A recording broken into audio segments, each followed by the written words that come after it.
All right, Grasshoppers. We are live at 2:00, and Gresh is going to give us an update soon here on his pregnant cat. Pregnant anymore, Tom. Dave's going to update us on what he cleaned with his power washer. And we have the great one and only Pete Stemkowski here to join us today. How you doing, Stemmer? I'm doing good. Thanks for having me. I'm in very elite company, by the way. I'm flattered. Thanks for the invitation. Yeah, my pleasure. People were clamoring for you. They wanted to hear some old stories and everything like that. Oh yeah, I'm sure. Well, you got to wait for the book to come out. And I always say, if I ever write a book and write everything that's true that happened, it would have to be published the day after I die. Because I don't know. But I've been asked to write a book. I thought about it, and it's hockey books are hockey books. The early beginnings, and then you played Bantam, and then you went to junior, and then you this. So I'm on the verge, but I'm waiting for Gresh to come out with one, and Dave Maloney to come out with a book, and read theirs first. Listen to me, a little bit about Stemmer, okay? The two things I remember the most my first year was at Christmas time was my birthday, and Stemmer threw a surprise party for me at El Vagabondo. Right. Yeah, nice. It was on my birthday. And the other thing I remember getting to New York, somebody told me a story about Stemmer streaking a party one time. Yeah, that is true. Really? That one is true. The El Vagabondo, I think a couple of us chipped in on that one. So I had the Ville Parmigiana. Yeah, and Gene Carr kept asking. I thought this was an Italian restaurant. Remember Gene Carr? Well, he kept asking that question. But the streaking is a funny story. We were down in Florida with Rod Gilbert, and Rod was getting married to Judy number 1, and they were having a bachelorette party at the someplace, and we all went out and had a few beverages, and we decided to pick the ladies up after. So when we came back, we all went into a back room, and Rod says, "Why don't we streak? We got all these stewardesses out in the living room. Come on." That's when the streaking, when David Nivens, he streaked the Academy Awards. Let's all just take our clothes off and run through the living room and come back in the bedroom. And everybody's kind of had a couple of beverages. So we all get in line and we open the door and out we go. And Rod shuts the door behind me. And I'm the only one standing in the middle of the room with about 15 airline stewardesses. So that I'm sure you guys have heard that story 100 times. I haven't heard that one. Oh, really? No, he tells it all the time. He's Rod. We know his story. You can't understand it. It's like his broken English, right? Well, so that's why we got you had to translate. Translate now for Rod. Yeah, the real story. That was. Hey, Gresh, real quick, Gresh. Let's cover some little items here. We lost Gresh. There he is. Gresh, you got to tell us about the pregnant cat. What's happening? Well, she's not pregnant anymore. Okay. I'm now what would I be? Great grandfather? Because it's my son's cat, my daughter's cat. Right. She had 4 little kittens. Yeah. 4 kittens. She's all that was a quick pregnancy. Holy cow! There's like 15-minute pregnancy. It only takes for a cat, Dave. It's only 60 days. Oh wow! 6 days? Yeah. They're only pregnant for 6 days. You know who the father is? Yeah, there's a big white cat out here. Old cat. Hey, David, I want to comment. You look pretty thin there. I mean, are you like Joe Micheletti? Don't you guys ever eat? I mean, you're supposed to gain a couple of pounds every year after you retire. And I look at Micheletti, he's thin as a rake. I'm looking at you, David. And we really see, at least Gresh has a little to his cheek over there. Puts on one or two. You look fantastic. Thank you. You're not sick or anything, are you? No. You look good. No, thank you. Following the Tom Laidlaw, grasshopper life. Okay. Dave's busy power washing all the time. Huh? What? You're busy power washing all the time. You got no time. Yeah. I power washed my teeth this week, Tom. Teeth, okay? Yeah. Okay. Hey guys, why don't you come out to Long Beach? We got a beautiful ocean. You guys know the territory. There's I'm sure some of the older folk would remember you guys. Hey, it's not like anybody's got anything better to do these days. So, get on 95 and get over that Atlantic Beach Bridge where it's now the tolls have gone up astronomically since you guys lived here. And, maybe we'll have lunch one day. Yeah. So, Stemmer, what was your first year with the Rangers? 70-71. It's funny how I got here. Right? I was in Detroit, and Gary Unger at the time was dating Sid Abel's daughter. and we were going to on Halloween. We were going to Toledo to watch. I guess Linda Abel's brother was a goalkeeper back then, and we were going to Toledo on a Friday night. Gary Unger, his girlfriend, and myself, and the phone rings, and I'm almost out the front door, and I goes, just a minute, I better go back and get it, and it's Sid Abel. Hey, Pete, how you doing? I goes, well, we're just gonna, we're talking about. He says, you just been traded. I goes, what are you talking about? I just had I'm having a pretty good year. I'm not exactly getting along with Ned Harkness, but yeah, come on in tomorrow morning. We'll tell you all about it. So I went on the trip with them. I was happy in Detroit. I was having a good year. Me and Gary Unger, a couple of swinging single guys, and I go in the office next day, and there's Ned Harkness and Sid Abel, and telling me I got traded to the New York Rangers, and that's and here I am, 40 some odd years later on Long Island. How many years were you in Detroit? Well, 4 years. Huh. Won the cup. I used to play with Gordie Howe. That was a real privilege to play with him. But Peter, Ned Harkness was the first kind of salvo from a collegiate guy into Detroit. How did that go? Well, that didn't go very well, David. That didn't go very well. That was a year. Those were the years when the Beatles were coming in and the long hairstyles. So I tell this story all the time. He gets me on the ice one day and he looks at my hair. He says, "That hair is awfully long." I goes, "Well, it's kind of the style, Ned. That's the way the guys are wearing it today." He says, "I get a haircut."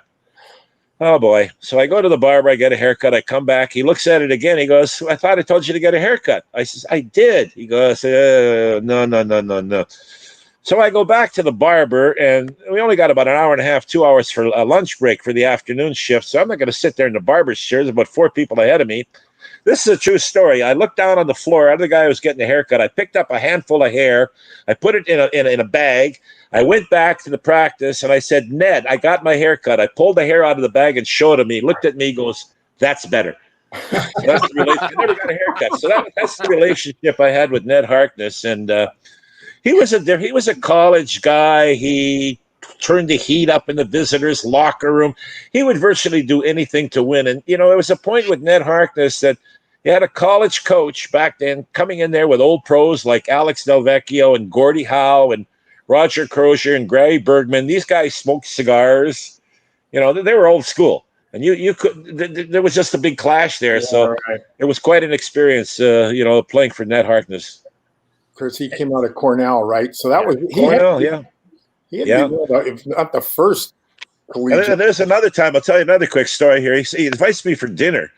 How many coaches invite players for dinner? And we're in Port Huron, Michigan, right? He says, "There's a little bar around the corner, restaurant that I go to. I like to have dinner with you. I want to exchange some ideas on how you feel this team is doing." So we sit down for dinner, and the waitress comes over and said, "Would you like a drink before dinner?" Well, I don't know. I'm with the coach. What do I do? So he says, "Yeah, send us one of those half carafes of wine, okay? One of those." Oh, sounds good. So the waitress comes over and pours a little bit into his glass. He tastes it, puts it down. She pours it in my glass. I'm drinking it, and he's not really touching his. So I have another one, and I ended up mostly drinking all of it. So I guess when I got traded a couple of weeks, 2 or 3 weeks later, I think one of the questions was asked him, like, "What'd you get rid of this guy for?" And I think out of the side of his mouth, he kind of says, "I think this guy drinks too much." Okay, all right. So he invite me for dinner. He orders some wine, and I don't know whether you were testing me or what, but he orders the wine, drinks none of it. I drink most of it, and I'm the drunk, I guess. Yeah. The way I went. Don't make a long story short. That's how I ended up in New York. Wow. That reminds me of a story of Dave and myself back in when Jules Marat. You go to the digs after. So we go to the digs one day for lunch, and he invites me and Dave over for dinner, right? Oh, jeez. So we get over there like 6:00, and his wife doesn't speak English, and he's got a bunch of kids, and we walk in, and she says, somehow she says, "Come in to us." We come in the door, and me and Dave are standing there, and there's Gillo laying on the floor, out cold. Right? He was under they had a glass dinner table. He was under the dinner table. Under the table. So he was out. We're sitting there eating. And I'm looking at Dave. Dave's looking at me. We can't eat fast enough because each other. Nobody else spoke English. Oh my God! He's the kind of guy. If he went to the digs, for a beverage, and he had to get home, and he was about 10 blocks away, he'd have one to go. in the car on the way home. So Hey guys, nothing could quench his thirst. we've got a new tradition. We got a fan field reporter. So we had one last week. We got a new one on this year. It's, Dave, you know this guy too, as a Greenwich hockey god, our friend Rich Pisano. Oh, hey, Rich. Rich, welcome to the show. Hey guys, So Gresh, hey Dave, I know you guys. the king of Greenwich, Connecticut, works for the town of Greenwich, and he's coached more hockey games than anybody in the history of hockey. So, how you doing, Rich? Hey, Rich. Can you hear us? Guys? You got to speak up a little bit. You sound like Gresh. Hey, Rich, you got to speak up. I have no audio. I can see you, but I can't hear you. Can't hear me. I hear you now. I hear you. All right. There you go. I hear you now. yeah. Yeah, you gotta turn that volume up. Yeah. Yeah. All right. Rich, did you work with Dave? Did you work with Dave or Tom? No, we used to coach together. That's what I meant. Did you guys work together in coaching? What are Yeah. you talking about? Yeah. Yeah. Well, my condolences for that. Rich, do you hear me? He can't hear me. I guess that's the problem. I can see you, but I can't hear you. Dave, you hear Dave? Well, decide, well, I don't care. Anybody. That's right. We're signing now. Right. All right. Well, we'll keep him on here. We'll keep him on. Maybe Well, we'll you know, get coaching the kid, I give these guys a lot of credit that get out there. I got 2 grandkids that are 6 years old, and those guys that got out there and had the patience to teach them. I mean, you can't teach your old kid how to play and skate or drive a car for that matter. Try teaching a teenager, your own kid how to drive a car. Forget about it. You're ready to, pull each other's hair out. But I commend these minor league coaches and the patience they have and how they skate and how they teach them how to play. So my hat's off to the coach in Greenwich, Connecticut. Rich has been really involved in a lot of. He had a family of his own, boys that play. His mother's Canadian, so Yeah. he's quite involved in the town. He works for the town. I see him all the time in the big orange trucks driving around and all that good stuff. So He does love his hockey. Yes, he does a lot of Yeah. coaching. Actually, it's funny when we coach together with the Greenwich Blues. By the end of like 60 games or whatever, coaching the kids, that's enough. But Rich would usually get up into like 90 or 100 games coached per season, so they get their money's worth with Rich. Yeah. Well, You always find out. I don't know with you guys when you're coaching the little guys. I think the kids are easier than the parents. Oh yeah, Yeah, the parents are like, well, Parents are it's 2-1 late in the game, and why isn't my kid out there? I says, well, I don't know. Do you want to win, or you just want your kid to play? So I had that experience when I was coaching. I say to the parents at the beginning of the season, is everybody going to play, or do you want to play to win? So if your kid's really not that good, he's not going to get out there in the last minute of the game. But those parents are tough. They're tough. They're paying the bucks, so I guess they deserve to, be a little critical at times. yeah. Yes. Gosh, what? I got a little complaint too. I see your sister just logged on here and has made some comments here. I haven't got my mask from. She sent it 6 months ago, and I haven't got it from you yet. Right? You keeping it for yourself or what? what? Oh, We got it. Greg, you're actually getting a little aerobic exercise, Tommy. Yeah. yeah. Well, I get my exercise in the middle of the night going to the bathroom 4 times. Here, Tom. Yeah. That doesn't do me any good. That doesn't do me any good. Well, I'm stuck over here. I can't go out of the house because I got no mask. There, perfect. Gresh, I hope that's not a political mask because when we don't want to get things stirred up here. So No, it's not. It's New York Ranger. okay. I'll bring it over tomorrow because I'm upgrading Tommy's community a little bit. Gresh is moving into my condo complex, Dave. Really? Really? Yeah. Oh, Yeah. wow. And then the only bad thing is I got to live that close to the lane lines. It's like We could actually see each other's front door. I know that's not good. Coming. Well, you're married. He's single. I don't know. He could be a bad influence on you. Gresh isn't married either. I'm not Are married. you single now? You hadn't know that. I thought you were married. I was Tommy? twice. No, I'm not married. No. Oh, hey, look at that. David's the only one married. I've been married twice, divorced twice. Yep. So the next lucky lady in my life, she gets half of nothing. Yeah. I mean, I'm not trying that again. Well, that's why everybody asks if Gresh, you can ever get married again? Gresh, you've been married a couple times, married to a famous movie star, and then you got 5 kids by number 2 or 6 kids. The next one I married, lost that'd count. be well worth I mean, they came overdoing it. fast and furious, those kids, the second time around, right? Well, that's what tequila does to you. I'll tell you, I saw Gresh one day. I hear you got remarried. Gresh, how you doing? How many kids you got? He got 4. He went from none to 4, and last time I saw you. So, cats, like she was only got pregnant for 6 days, right? well, I'll tell you that one boy is certainly his. It's not the mailman. The guy he looks exactly like Gresh, doesn't he? He's about 6'5". Comes to all the games. He's you got a real nice kid there, Gresh. He's a real nice kid. My son just graduated. He's going to. My youngest son just graduated. Who now? That's the president of the alumni. Mr. Ali. Mike Ali. Oh, Mr. President. Rich, can you hear us right now? Right now, because I'm online with Tommy. I hear you, Tom. I hear you. David, how's everything looking at camp? good. I was over there Monday and Tuesday. They're, it's the same thing. You watch them and you go, "Holy cow!" It's like they hadn't missed a beat. I mean, it's unbelievable. It really is. That's scary, right? That's scary. Yeah, it's. I don't know how. Now you can't. You don't really have any access, which is fine. I just go over and watch practice from home. I'm there for about an hour, but they look. Yeah, but it's the same thing, right? The camp starts, and you think, okay, this is here, and then you start playing the other teams, and you go, the other team has some pretty good players too.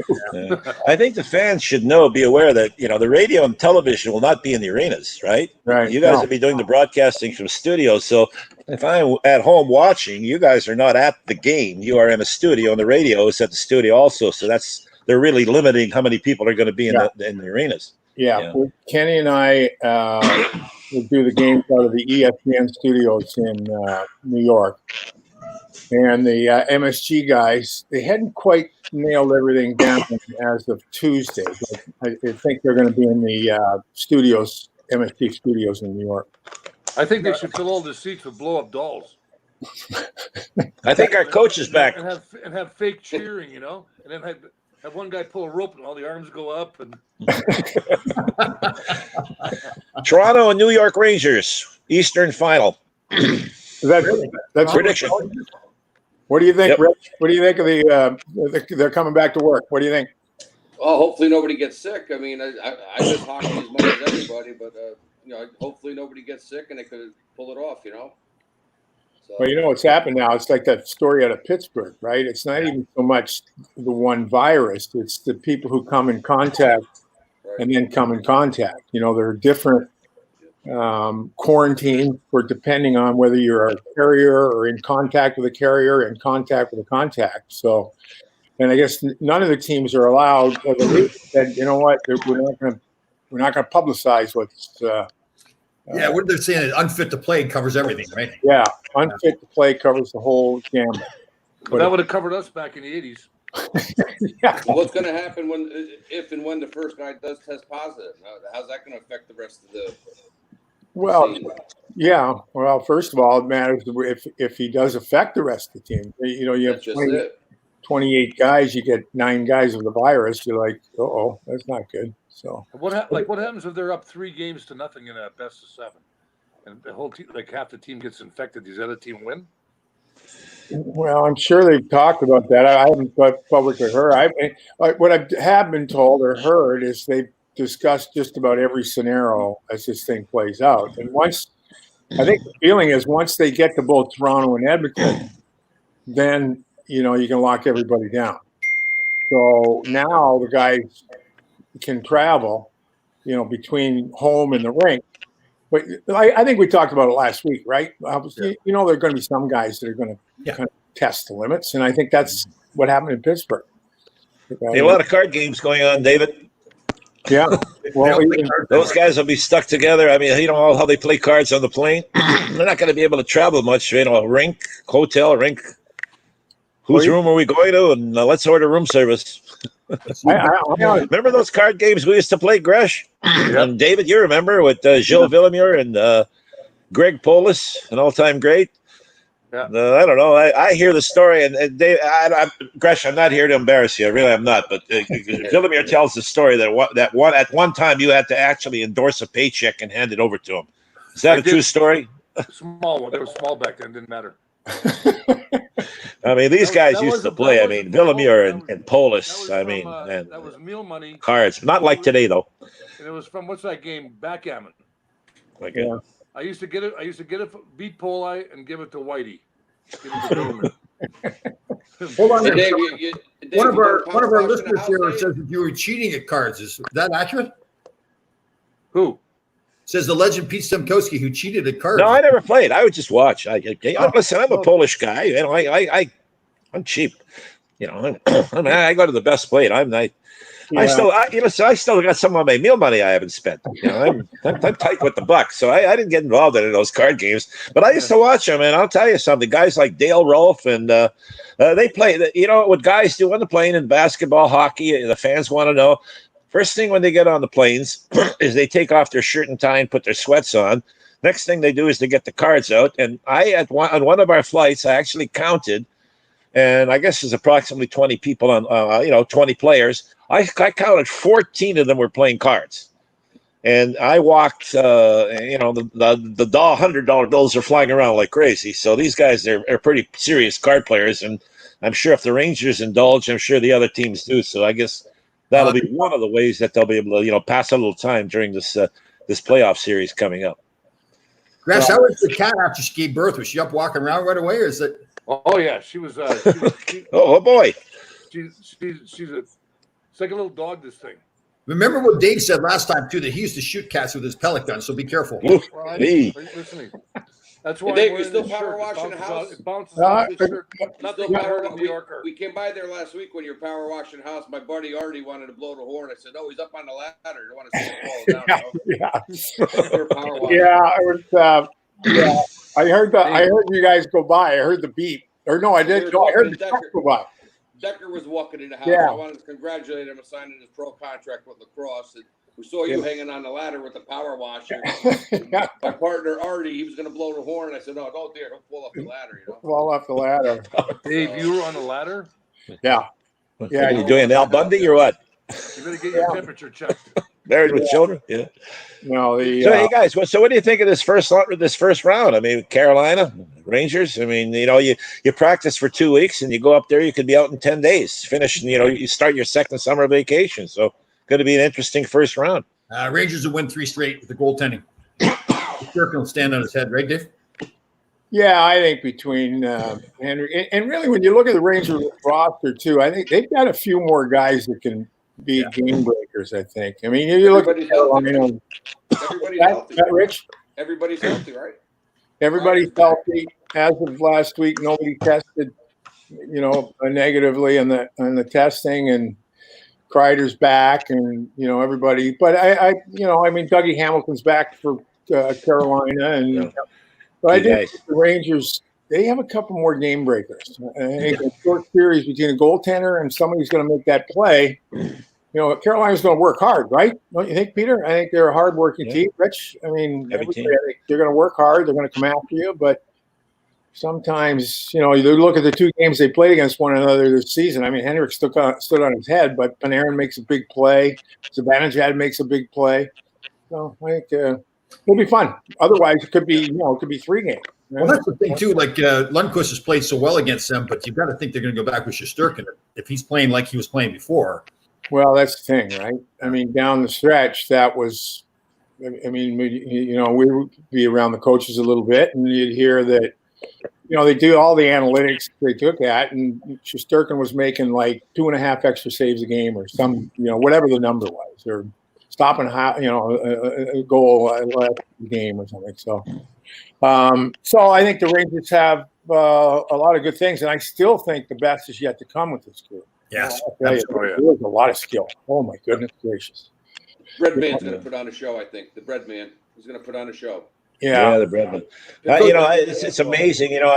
Coming into this year, somebody would ask me a question about who 10 feet in front of the net with the puck, who would you take?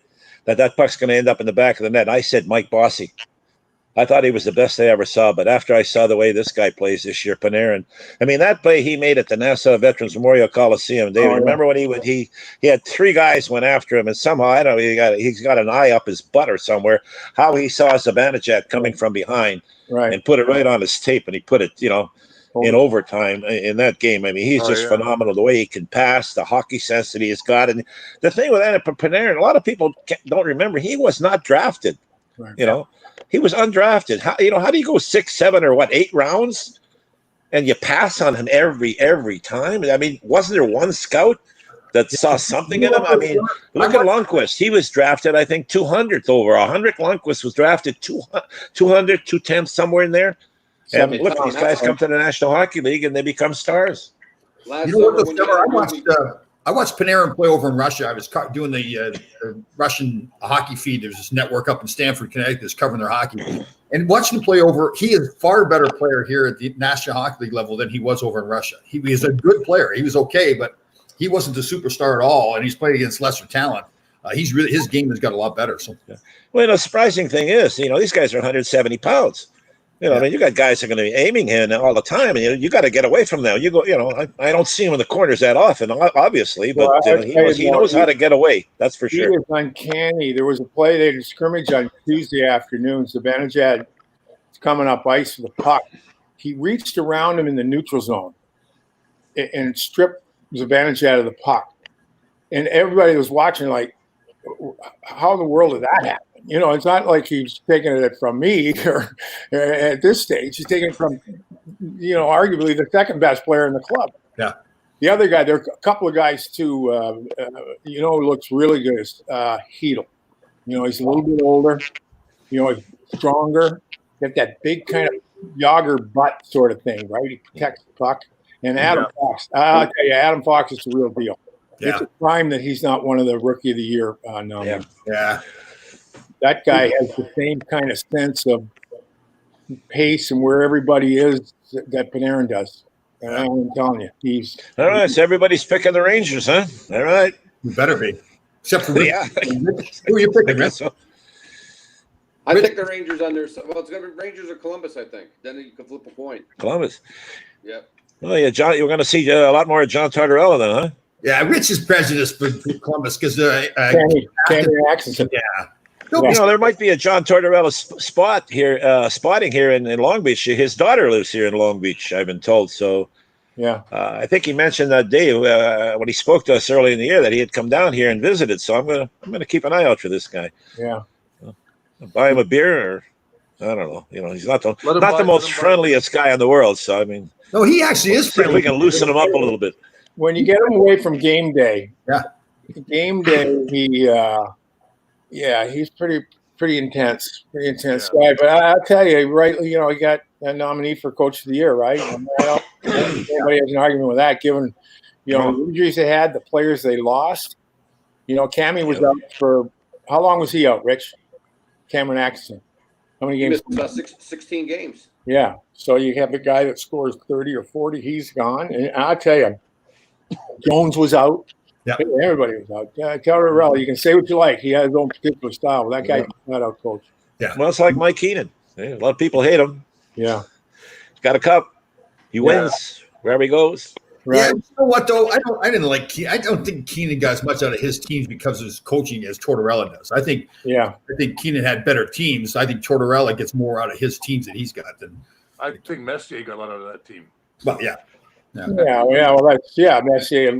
Oh, by the way, Brian Leach. Oh, by the way, Mike Richter. Oh, by the way, Kovalev. By the way, Adam Gray. Mike Richter in Game 6 in Jersey was the best goaltending I've ever seen in one game. Yeah. They should have been down 8-0. They were down 2. And then Messier's hat trick wouldn't even count it. Yeah.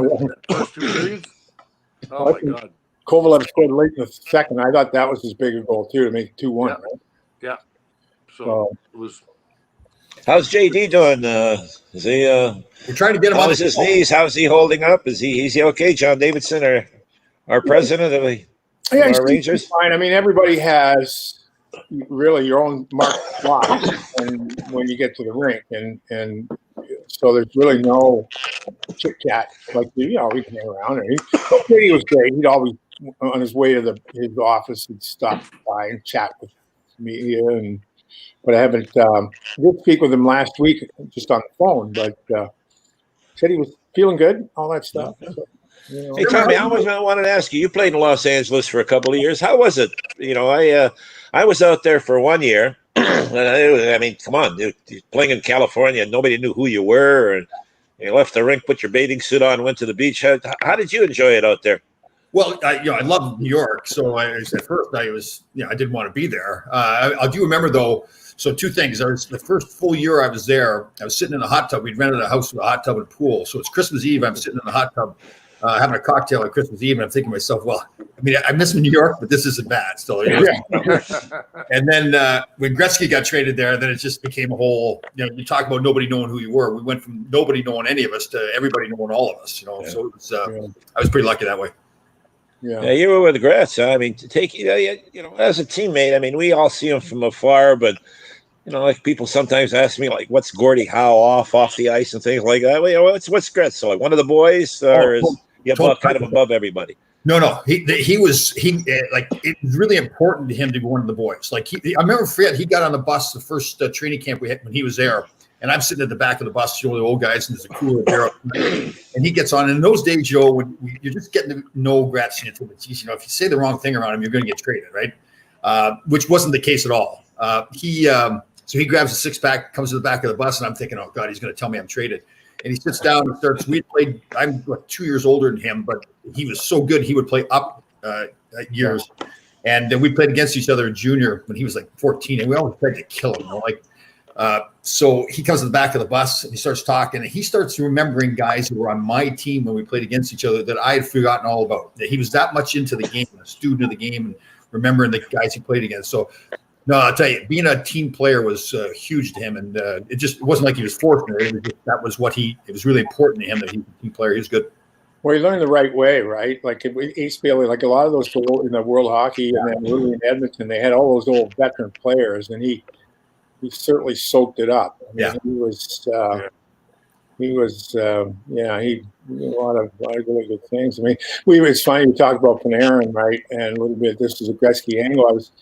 So anyway, I've done my pregame stuff. We're in St. Louis, and I'm on the bench with Jim Ramsey, the trainer. We're just watching the rest of the warm-up, and Panarin's out there like it's a Tuesday night beer league game, right? He's with the sock, big smile on his face, skating around, and just like not a care in the world. Yeah. And so I said to Rammer, I said, boy, I tell you, he is some player, and he just seems to be having so much fun when he's playing. He said, and Rammer said, the only other guy I ever associated with was like that was Wayne Gretzky. Totally. And so honest to God, guys, I walked back where I had to go. I went by the VIP room in the St. Louis Arena, and who's there? It was Gretzky. So he comes over and says hello. And so I had to tell him a story, and he got a huge kick out of that. Like, it's just, like you say, Tom, the guy is so real for the guy. Like Don would tell me when he was the GM in Arizona, like they go to the Canadian cities, and there'd be thousands of people waiting for Gretzky because he was coaching. Yeah. So, the guy's pretty special. He really knew his importance, like with the media, like he was a real spokesperson for the game, like it always do. They really didn't see him abuse that. We went in Chicago one time, it was the day before a game, and I think we just got done practice, and the young guy comes in with the film crew. He's a local news reporter. You can tell that this has all been set up ahead of time. He's got the nice suit on, the hair's all done, and he's going to interview Wayne Gretzky. So he goes up to Wayne and says, Wayne, you ready to do the interview? Now we're all sitting around watching this, and Wayne goes, what are you talking about? I'm not doing an interview. And the kid was devastated. Like you could tell this was a big thing to him. He had told all his friends probably he was going to do this. And Wayne paused for about 30 seconds, puts his arm around the kid. He said, I'm just kidding. Come on, let's go. Yeah. So I want to ask the coach. I got a couple of 6-year-old kids, and I involved in the minor hockey here in Long Beach. They've taken the ice out of the arena. I guess it costs like $15,000 a month just to keep the ice in. I don't know whether you're similar to us there in Connecticut, but you guys is your ice in? Are you guys practicing? Because everything is just shut down here in Long Island. There's no ice, there's nothing. So I don't know when these kids are going to get back on the ice. Are you in a similar situation like that where you are? Connecticut ice is open. It is, huh? Ice, the youth teams are actually trying out now. They're having tryouts and they're practicing right now as we speak. So you want to put a word into Governor Cuomo there, and maybe he can give the thumbs up and say, look, let's get some ice going in Phase 4. I mean, I don't know where I can, I have to sit a hockey stick length away from people when I go to a bar now. I can't. I don't know what I can do, what I can't do, kind of thing. So you guys are lucky in Connecticut, you can do that. But we're pretty well shut down here in Long Island. Bethpage, Long Beach, Freeport, all these, there's no ice. Not at all. No hockey camps this summer. So I really feel bad for, and no school. So these kids are they've really been suffering. I'm very fortunate. I live a half a mile from the ocean, so that's where my grandkids go every day. But I hope this kicks in and we get some ice going, so we get the minor league hockey going in, everywhere. I mean, you guys are lucky where you are that you got it going. Yeah. Yeah, the Chelsea Piers complex is open, right, Rich? Yeah. I mean, I know Chelsea Piers is open. Wonderland of Ice is having tryouts because I know a couple parents and kids are trying out in Bridgeport. Wonderland of Ice in Bridgeport. Right. Of course, Cam Atkinson has his place in Ohio, the Battery. That never closed. It's his own private place. Look at the name dropper. See him name dropping there? Yeah. You guys follow him. He's got his own place out there, the Battery, and all the teams. It's like the Prentice. What he had over here with Prentice, he brought out to Ohio. So, Ken, Hey, Gresh, I got some spare time tomorrow. You need me to help you move? I'm not moving tomorrow. Oh, well, okay. Well, give me a call. I'll make sure I'm busy. I'm not busy, and give you a hand. You'll be the first guy I call, Stemmer. Okay. So, Gresh, He calls me at 10 o'clock at night. Gresh, I go to bed at 9 o'clock now. Usually at 10 o'clock, I'm getting up to go to the bathroom for the second time. When you get to be my age, you're going to develop these prostate issues, where they look at your PSA and you get the rubber glove, where, and they that kind of thing. So if you're going to call me, make sure it's before 9 o'clock, okay? Listen to me for sure. I know you're probably just going out for the evening at that point. So. Yeah, right. Yeah, I'm going out all right. But I just want to give you guys an update on Gilles Villemure, a good teammate of ours. He's had a health issue, and he had the virus. He's had some very serious issues, but he is hanging in there. Great. He's talking, he's eating, and he's put on a couple of pounds. So Whitey, as we call him, one of the good guys you're going to meet in this game is hanging tough. So he's doing okay right now. He was a great guy. Yeah. Whitey. How old is Joe now? I think he's probably about 78, 79. Rod Gilbert just turned 79 the other day, July 1st. He's up here in Sag Harbor. Stemmer, how old are you? I was born in 1943, so I'll be 77 next month. Wow. Sean Connery, myself, Monty Hall, Elvis Costello. Those are some of the famous people born on August 25th. So, Stemmer, there's Gresh's agent calling again. This guy's. Yeah. Who's it, Gresh? What's the market at, Gresh? Up or down? I don't have my glasses on. I can't see it. Yeah, who it is. Don't try that. But somebody you don't want to disclose. It's Chloe. Yeah, I'll be 77 next month, Tommy. 77. That's good. Cool. You guys are young guys. Just wait. Can't have you on the show and not talk about your famous goal. Come on. Well, it's way back when in 1971. People still talk about it. Where they were. I think probably one of the best stories. I don't know whether this is true or not, but a guy was in front of Madison Square Garden listening to the game in his car, and the game kept going on. So he said, "Yeah, hell with it." He left his car there, ran into the building to watch the game. Game ended. He came out. The car was towed away.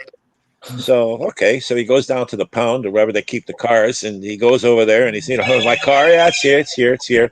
Guy goes, "What? Why would you leave it there?" The guy says, "Well, I went right on." True story, says the guy didn't charge me. And how many times, have you ever had a car pounded? You got to show there with the right credit card or cash. You don't get your car back. The guy goes, "You were at the game. You saw the winning goal. Here's your keys. Go home." I think that's probably the best story I heard about that. But it was nice. We stayed up till about 6 o'clock in the morning. We got home. Dale Rolfe, Teddy Irvin, myself. We went to a place called Shines.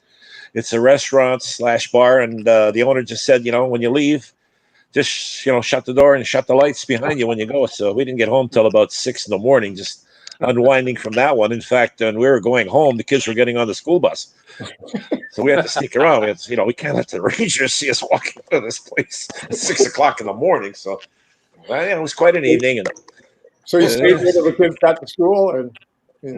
Yeah, the guy they're climbing on, and hey, listen, guys, you guys were all here, Long Beach, New York. We had some great times. I mean, Gresh lived with Dave Farish and Donnie Murdoch. They had their own house here on Bay Boulevard, beautiful houses. We single guys. We had the airline stewardesses living here. So you put, stewardesses single, hockey players single, put one and one together. You know what that equals. So not only did we, we performed really well on the ice. We had very competitive teams, but we had a lot of fun off the ice too. And I was an older guy. These guys were, coming up, young guys.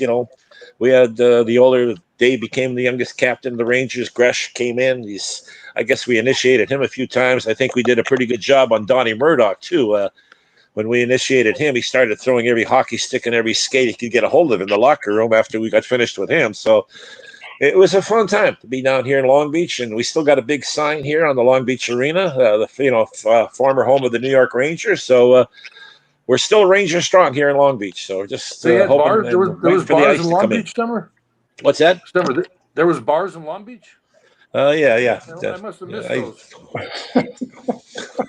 Well, the ones we used to frequent is still there. The name has changed about 5 times. So come on down, you guys. It's not that far, right? Is that Diggs? No. Is that the place? Is that the place you hung out with? Diggs, Fireside, John C.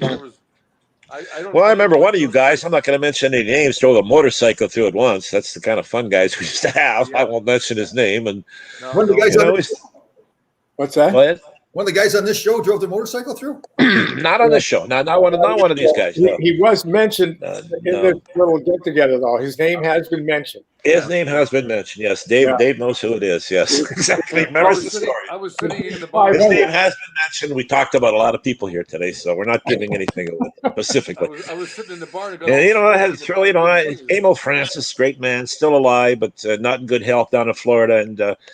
Dave's been in the game. Gresh, all you guys been in this game for a long time. And when you ask you to name some of the great people that you've met in this game, I just want to mention Emil Francis. He was truly one of the most honest, hardworking guys.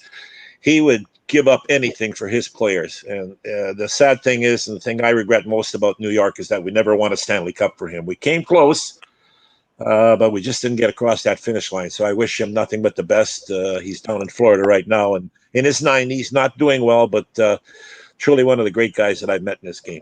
He did an awful lot, like for youth high. Like he really was involved too with the youth hockey, and at a time when, hey, listen, in those days there were only 6 teams in the league, and New York was big time, a big city, and my understanding was he was quite involved, and the Mullins give him all kinds of credit. Field gives him credit. So. They used to bring sticks over them and roller skates and everything else to help him out. Right, it was great. Right. He's not where I grew up in Saskatchewan. He's not very far from there. Mm-hmm. Gresh, I got to ask you one question. When you left Good Soil, Saskatchewan, population probably 100, and you got off the plane and got into New York, what was your first impression? Well, I was kind of really upset because I got off the plane at Kennedy, and we were driving out to Long Island, and I thought we were going in New York City, right? I go, if I wanted to see 2-story buildings, I would have stayed in Saskatchewan. and we ended up going to Rockville Center. And the day I was drafted, I was in Long Beach in a eatery, kind of. Eatery. Eatery, yeah, like something like that. An adult eatery. Good Soil, Saskatchewan. How many people besides Ron Gresher have ever been to Good Soil, Saskatchewan? What do they say? It's so small they don't even have a town drunk. I was in Good Soil, Saskatchewan.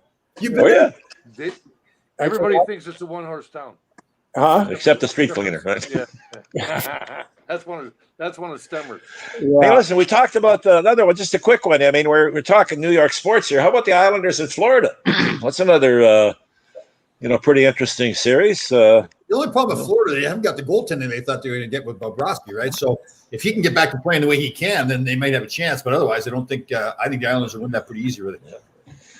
Yeah, the Islanders are pretty disciplined, right? I mean, they're not going to overwhelm you, but you better, kind of come to compete. And be interested to see if Bobrovsky can kind of come and be the player they're paying him $10 or $11 million.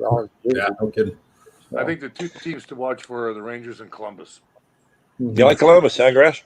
Yeah. Only because they had so many injuries all year, and they hung in there, and they're getting all these guys back. I mean, they have guys. But you still got Tampa to worry about, St. Louis, Boston.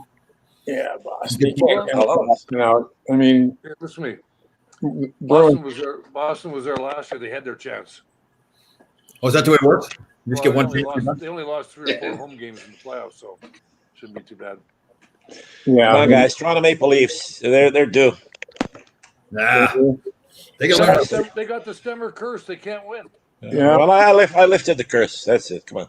I want to get invited back there one more time. I want to go. I don't think is Gretzky still got his restaurant in Toronto? Somebody told me it's not there Yeah, anymore. it's there. I was there last. I want to get was there the Mama last summer. Gretzky's pierogies. Yeah. It's coming down this year, though. I think they're tearing it down in November. They're putting condos there. Oh, they are turning it. They are. Yeah. Oh, I actually had an article about. See, it. that's why we have you on the show, Rich. You're the fan fielder. yeah. You, If you notice, I was going to wear one of my Ranger shirts, but I said too common to wear a Ranger shirt, so I wore my Legends of Hockey shirt. There you These go. guys were all legends.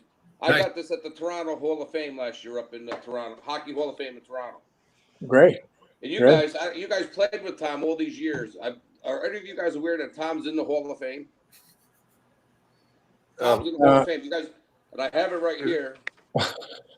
I actually got a copy from the Hockey Hall of Fame. Tom is on the score sheet. He had an assist with Wayne Gretzky on Bernie Nichols' goal that Wayne Gretzky broke Gordie Howe's record. And It's actually because of that, Tom is. Was that a pass or a dump out? It was a dump out. Or a turnover. Well, what's even worse, Dump in. I told you this story. But all the years Tom and I coached together, that was always the running joke. A lot of my buddies, you're coaching with an NHL guy. I say he's not only an NHL player, he's a Hockey Hall of Fame player. He's in the Hockey Hall of Fame. There you Here's go. the proof. No, it's even worse. I'll give you this when I see it. If you want, maybe you want to raffle it off to your, to one of your charities. Sign it. Wayne Gretzky's autographs right here. Yeah. Yeah, that You $3 can to sign get it. in the subway. right from the Hockey Hall. So Tommy, you guys all played against the good ones, the Mario Lemieux, the Gretzky's, the best, and when you look at it all, the big picture, I mean, is Bobby Orr still at the top of the list and you start a new list, or, how do you guys feel about that? I mean, I broke in when Bobby Orr was, 14 years old playing junior hockey, and, the records he set and the things he did, I think he really changed the game as far as offense is concerned. But, I always put him at the top and then start a new list. And how do you guys feel about some of the guys that you played against? I put Bobby and Wayne both in the same place. I hear you totally with Bobby Orr. He changed the game so much. It's just, Wayne had that, like for me, especially playing with him, seeing that side of him, like I said, obviously the on-ice performance was great too, but his stature in the game and the way he carried, I think was very similar to Bobby Orr too, right? They both realized that they were going to have a huge impact on the game and they carried themselves that way. So those two. I'm going to lose a lot of friends here and a lot of things, but with Gretzky, a lot of people not too many people took a run at him, did they? Oh, that's not true. Physically, I didn't see him take a lot of hits, guy. I didn't see him taking the Bobby Hulk hits or the Gordie Howes or the elbows in the face. I didn't see a lot of people running Wayne Gretzky. So he had a lot of room out there. At least that's the way I saw it. I mean, you probably disagree with me. You're wrong there. I'm going to disagree with you on that 100%. Yeah, okay. Yeah. No, He took a lot of hits. Yeah. I think he was so elusive and so smart. That's it. The only thing, somewhat to Peter's point, he was really one of the first great ones that never had to fight. Yeah. You look at all other great players, and that's either, I don't know if it, whatever, but Bobby Hull, Bobby Orr, Gordie Howe. You go down the list of those great players, they all had, and for whatever reason, Wayne, he saw the game differently, and there's no question statistically. I mean, in any sport, the numbers he put up were off the chart relative to the rest of the sport. Oh, the greatest ever for points. Points and the things we do. I happen to be, Bobby was my idol, and I worked at his camp, and that's because he tapped you on the ass after you fell down. Yeah, Boston, right? Yeah. I remember Bobby Orr's first game as a junior. I was with the Marlies in Maple Leaf Gardens. We were ready to play a game against the Oshawa Generals, and the coach comes in and says, "Okay, we got Oshawa today. They got a kid out there. His name is Bob Orr. We're probably wearing number 4, and he stepped on the ice. He was 14 years old. I'm not lying. 14 years old. He played his first, and I remind him when I see him. And we stepped on the ice, and there he was. And I think he turned. I think he was 18 when he turned into the National Hockey League. He came in early, but he was young when he played junior, and his first junior game was at Maple Leaf Gardens. Yeah. What do you guys think of all these new arenas now, by the way? I was half an off guy. I mean, did you guys play in the old ones, the Boston Garden and the Montreal Forum and the old Chicago? I mean, it wasn't the Chicago Stadium when you had to walk up 23 steps or something. I mean, you were exhausted by the time you got on the ice. They all had a flavor, these arenas. They had a flavor to them. And I always tell people now, you could blindfold somebody, lead them into arena, take the blindfold off, and you wouldn't know what arena you're in. Because that same architect, I think, has built it the same way. But boy, there was some good arena. What? Did you guys had a favorite arena that you played in where you actually put the skates on, got on the ice, and suddenly just you felt great? There had to be a favorite. The St. Louis Checkerdome for me for some reason. Yeah. But I love that building. You and the Plaguers, huh? Score your goal there? Yeah, the one goal, yeah. Hey, Gresh, you always had good games in Minnesota. I like Minnesota, I like Philly, and I like the Islanders. You like Philly? I hated Philly. You're about the only one. Yeah, you're about the only one who liked Philly. I scored second most goals against that team than any other team besides the Islanders. That was You like never got the flu. Never got the flu when you played against them, huh? It was Funny story. We were playing in. Remember we had Kenny Hodge. I played on West Hammer. It didn't matter. Kenny Hodge on our team. True story. I mean, nobody liked the people out there will remember the Broad Street Bullies, Philadelphia Flyers. I mean, let's face it, nobody really enjoyed playing there. I mean, you get an Ed Van Impe stick in the back. Bobby Clark would smack you across the back, and then you look around, somebody jump in, and Dave Schultz would go after you, kind of thing. So you knew it was a war when you went in there, and we had Kenny Hodge came over from the Boston Bruins, and I always remember this. There was a change on the fly, and he jumped out on the ice, came back, and we looked on the clock. He had an 8-second shift. Kenny Hodge. This is in Philadelphia. We looked at it. Wow, nobody get out there. You go. No, you go. That was and listen, they won with intimidation, and I give Freddie Shero and I give that organization a lot of credit. They won 2 Stanley Cups back in the 70s, but I guess they had to kind of change the rules after the way the Zaleskis and the Schultzes and the Moose DuPonts of the world played the game. So it was a tough place to play. And Gresh, I can't believe that you loved going there. I remember, I think Tommy was hurt in '86 in the playoffs, right? Against Philly. Yeah. Tom? And we were playing in one guy that we changed, and then Philly sent out Brown and I don't know who else, a couple of knuckleheads. and the puck went back to the goaltender, Van Beesbrook, and he was great with the puck, right? And he rifles it off the boards. And this is back when you could slice the puck without staying, and you have to stay on the ice. Rifles off the boards, icing. They came and changed. 3D. I go like, it wasn't like it was like down the ice. Oh my God! I go, okay, so we went out. Oh, it was funny. I remember Donnie Murdoch had a pretty good game in Minnesota. Did he get those points? Five goals. Yeah. 5 goals he got. Yeah. Could have had 10. I'll tell you there's one building in the league. Well, there's a couple buildings that have pretty good vibes, but Nashville is a bit of an old school feel inside. You know, the house on top, and it's yeah. I mean, I like Nashville and Washington too. When Washington's gotten good, they get that Rock the Red going in there. Because the Rangers have had a recent history with Washington. Right. Yeah. You guys remember Landover, the old Tommy? You remember the old rink there in Washington? Landover was the roof was like slanted. Yeah. Landover, Maryland. Remember when Calgary first came in? Calgary had the little corral that they played. Oh yeah. Those boards with cement benches. Yeah. Benches were almost 2 or 3 levels. Benches. And the board How about San Jose when they came in? You played at the Cow Palace. Well, there was no air conditioning or nothing, and the rodeo was next door.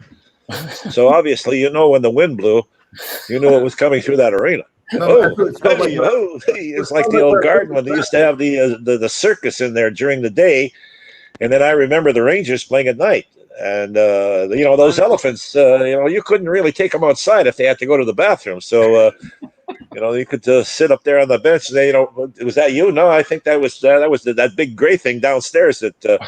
Let one go there. But we used to play the games at 9 o'clock at night when the circus was in town. So hey, Stemmer, that was what it was like when I roomed at Gresh. It was the same smell there too. I'll leave that one alone, Tom. Okay, How was Glenn say there? Yes, any sightings of him? You know, Glenn's. We always see him. Not much of him this year. It's our former teammate. Anyway, he's got. I don't know whether he'll be on because there's a limited amount of. I'm sure if he wanted to go to Toronto, they'd find him. But there's a limited amount of bodies that can go to these hub cities. So was it 52, Dave? 50, I think. Yeah, I think it's 50. You have 30 some players, right? 28. 28. 28. But you can play. I think you can take 3 goalers. And I don't know whether it might be 29. I don't know. So is the idea, Dave, that so you get 28 players? Is that because I fear that some of these guys are going to get a positive test? Yeah. They need to have enough bodies. Well, that and injuries. You know, there's going to be injuries, right? And I mean, it's funny. It's like, remember when we used the playoffs? We used to play back to back and night off and back to back. You know, and sometimes I think it's more fun doing it that way. Just get into it, get after it, and now they stretch it out so long. I mean, so how do they work something like this? You got 12 hockey teams in one city. Is that 12 different hotels? 12, yeah. Yeah, and how it works is the teams that finish like the four top teams in each, they get top point getters get their picks in the hotel. Oh, is that right? Yeah. That's how it's the pecking order is established by the points. So whoever has the top points, they get the pick of the hotel in Toronto, and then in Edmonton they've got that big Marriott that's right at the rink, literally right there, big brand new beautiful hotel. But only one team per hotel? Pardon me? Only one team per hotel? I'm not sure about that. Right. I'm not sure. I'm not sure. Because in Edmonton, you know, you get down to the 12th hotel. Edmonton? Yeah, I don't think you're not going to get 12 5-star hotels in Edmonton. I heard in Toronto it's the Royal York and at Western Harbour Castle, the 2 hotels they're using. So is that right? Yeah. I don't know how accurate that is, but yeah. So it's but they've got all the kinds of things like you're talking before. But I do think that if they can get through their training camps unscathed, then they have everybody in lockdown. Like my youngest son is playing in the MLL, Major League Lacrosse term. He's playing for that Long Island team, and I just got him down to Annapolis yesterday. So I think there's 8 teams, and they're all staying in a big Westin, right? And they're playing at the Navy Annapolis Stadium, and they can only go from the hotel room to the stadium. That's it. So, do you guys think that every hockey player is really going to be really strict with this and not leave the hotel? Well, that's what we were talking about last week, right? We mentioned they're going to be guys that are. Sure. Well, they're not going out for dinner at some restaurant, I don't think. Or can they do that? I mean, most teams fly into a city. First thing they do is they meet in the lobby at 6:30, and we're going to, Frank's Steakhouse. So I don't think that's going to be happening. No, that's not happening. I would have stayed in. Laidlaw wouldn't have. What's that? I would have stayed in. I would never would have. Room service, Gresh. Right. Tom wouldn't have. Yeah. Hey, listen, how's our buddy Nick Fattia doing? I haven't seen much of him or heard much of him. Is he alive and kicking and married again in New Jersey or anything? Don't call him pie face. He what? Don't call him pie face. Don't call him pie face. He's good. It was like Larry Satchrak. You guys remember Larry Satchrak? Satchmo. Yeah, he came to camp and, came out of Saskatoon, scored 50 goals as a junior, as a defenseman, but I don't know why they ever tagged him as a defenseman because he couldn't play defense. And he'd stand back on the blue line and he'd have a stick in the air, like, give me the puck, give me the puck, give me the puck. So anyhow, when he came to New York, he says, listen, I want to be called Lawrence Satchrak. So right away. It's Larry. I'm sure there's a few stories about Larry Satchrak. Old Ranger fans might remember, but he was quite a guy. He was a highly big junior, comes in here, highly drafted and 50 goals in junior. But when he came to the Rangers, big wake up call for him. You must have some good stories about. I know I have a couple good stories about him. I probably couldn't. I had to pick him up in the morning, or he forgot where he left his car. Summer, can you come and get me? I go, I don't know where my car is. He left it somewhere. He took a cab home, which was a smart thing to do. But he was quite a guy. I always liked Larry, and I'm sorry he doesn't come around to more of our alumni reunions. I'd like to see him. I won't mention the guy's name, but they come and pick me up at LaGuardia. I'm coming in from Canada. So I'm at LaGuardia, and he came into Kennedy. Yeah, that could happen. And well, Tom, you didn't, but Dave and Stemmer probably played with him. And I'm like, and there was no cell phones back then. How do you like? Oh, hey, what's going on? I'm over at, so I'm waiting over there, waiting, and I'm looking, and there's planes coming in from Canada, whatever, you know. No, so I'm waiting. I go home. He was so mad at me. He was like calling me all these Espo words. Like, okay, and he goes, "That's the last time I'll ever call you to pick me up." I go, "Good." Yeah, there's another guy. I think that I'm really glad that I got a chance to not only play against but play with Phil Esposito.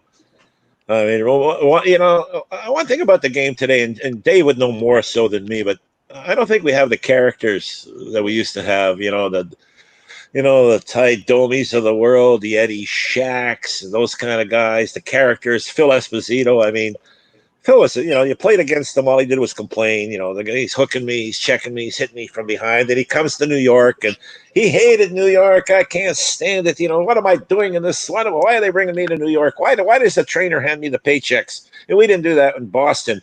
Why are we coming in and staying in a hotel day of a game? We didn't do that. We didn't do this in Boston. Why are we doing it in New York? And then at the end, he falls in love with the place. But I really enjoyed him after. I always tell the story. I'm down in Tampa Bay, and I was doing the radio. And this particular time, I says, "Why not get Phil Esposito on between periods? I mean, he's down here. He's doing the game. It shouldn't be a problem."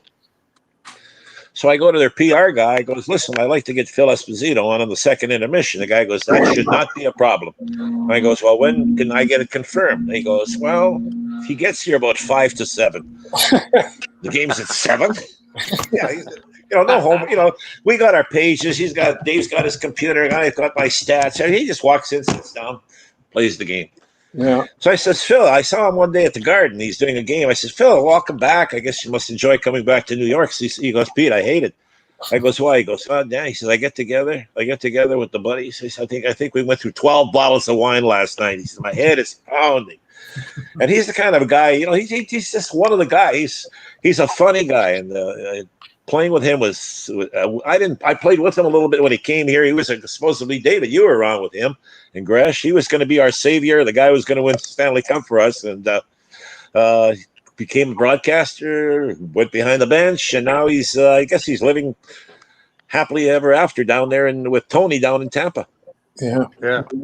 So Stemmer, give us a brief description of Ron Greshner when he first came to the Rangers. So you're a veteran player, and Gresh comes in. Gresh was Gresh. I'll say this about Gresh. When I broke into the National Hockey League, I don't think I said a word for a month. Yeah. I sat in that locker room. I said, "Hi, David. Hi, Frank Mahovlich. Hi, good morning." Because no. Hey, kid, you got some press clippings in junior. It doesn't mean anything in the National Hockey League. So until you prove yourself at this level, okay. And once I did, I was accepted. One thing about Gresh, I will say, he came here. He was very respectful of the older guys. He wasn't going to say, "Hey, listen, here I am." And, he got friendly. He listened more than he spoke. And he was and we saw the talent. I mean, the talent. And I always think, and I was thinking the other day, if Gresh probably would have played 2 years, maybe 3 more years, he's Hall of Fame. Yeah. I mean, with the number, he's under 1,000 games. He got racked up at the end, but Doug Wilson just got in the other day. I think he's 1,100, close to 1,100 games. He just went into the Hall of Fame. And if Gresh had gone, tremendous talent was Gresh, just a real good guy, fun guy, always kept himself in shape, great talent. And just to be clear, the old guys like me. What's that? The old guys like me because I drove you guys around to every bar. You're always losing cars. Fairburn. Billy Fairburn, Walter. Yeah.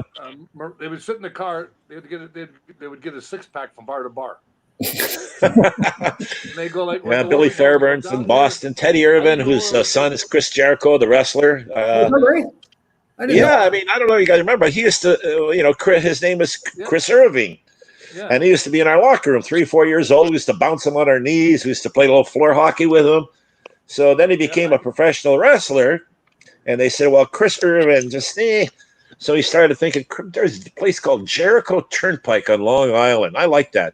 Wow. Chris Jericho. So when you see Chris Jericho, that is Teddy Irvin's son, doing very, very well, very successful in that wrestling federation. He's made a lot of money, and he's doing very well for himself. In fact, they get Teddy on there once in a while. I remember they had a guest on, and Chris, I guess, for this 1 month was going to be the bad guy, the villain. There's always a villain in wrestling. There's one good guy, one bad guy. And they brought the father in for an interview, and he'd say, I didn't raise you to be that kind of a guy. What are you hitting that guy when his back's turned? They have the skit going. So Teddy would tell me all these great stories where they'd fly him into certain cities where Chris' son, Chris Jericho, was wrestling, and he'd be part of the getting in the ring and talk about his son. So he did very well for himself. And Teddy Irvin is doing very well living in Winnipeg. Stemmer, I just want to back up. You said that Gresham listened to more than he talked back then? Yeah, believe it or not. Well, are you sure about that? Well, you know how many years ago that was, Tommy? Okay. God, what are we talking about? 70? I don't know. 34, 40, 45 years ago. Listen to me. See I remember David was quiet, did his thing, showed some leadership. That's why he was made captain. Sorry. The only guy I talked to when Dave came up was Dave, because I got to be friends with him and room with him. And then Dave came up. Me and Dave would talk. Right?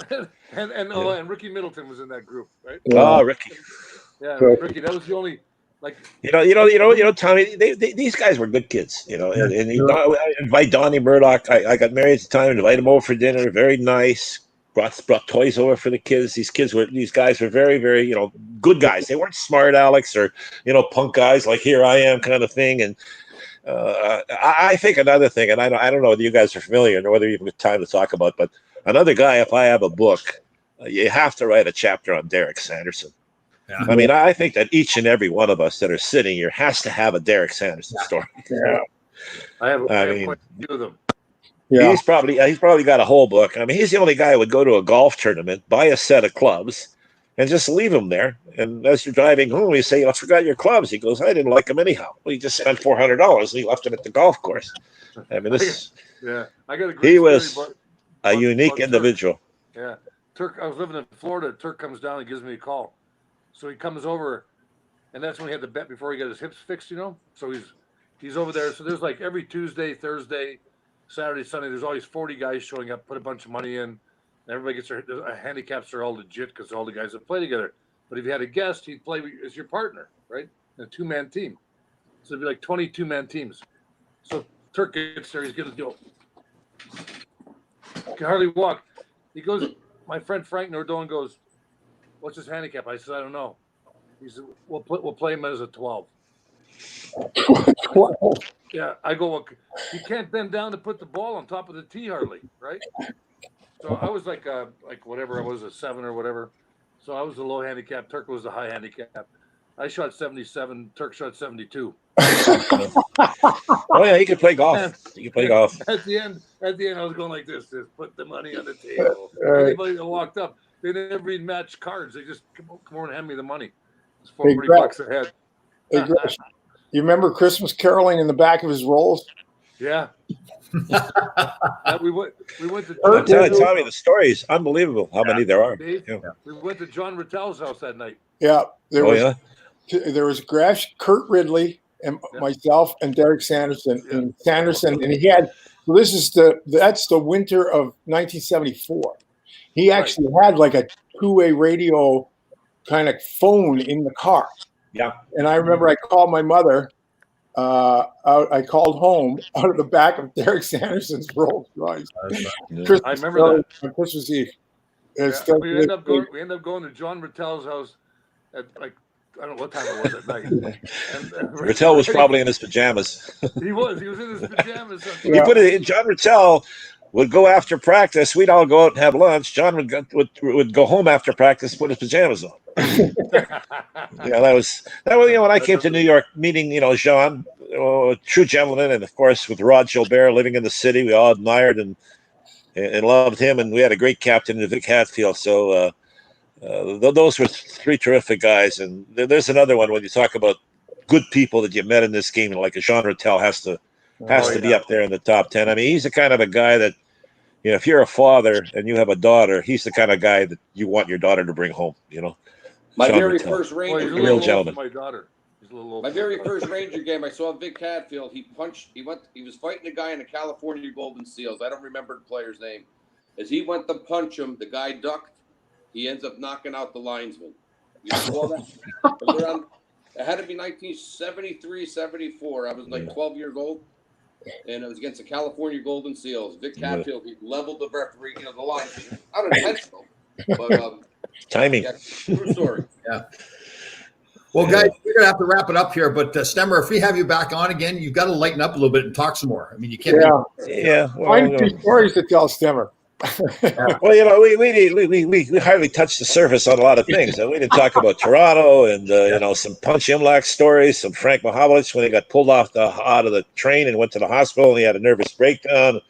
We didn't talk about when they started the Players Association back in 1967. So all you players of today, that you're getting your $110 a day meal money and you're getting those 5-star hotels and you're getting those big pensions and stuff like that, you can all owe us to us that we started it 50 some odd years ago when we only had the 6 teams and Al Eagleson was started that. So we could all right, well, we're gonna have another time in another place, I guess, and we could talk about things like that. We'll have you back on. It's great having you on there. I know a lot of the fans here are asking to get you on, and you're fantastic. Yeah, a lot of fun. It's good to see the guys again. And good luck in your minor hockey league coaching, by the way. Come up to Long Beach and visit us sometime. Gresh is talking. Nobody's listening. Who's going to win the Stanley Cup? Toronto Maple Leafs. We got to say the Rangers. No, the Leafs aren't going to make it. No way. Well, I mean, I don't know. They got one in 24 chance. Yeah, there you go. All right, guys. We'll see you next week. Yeah. All right, Thanks, thank Dad. you. Thanks, guys. Yeah, thank you. Yeah.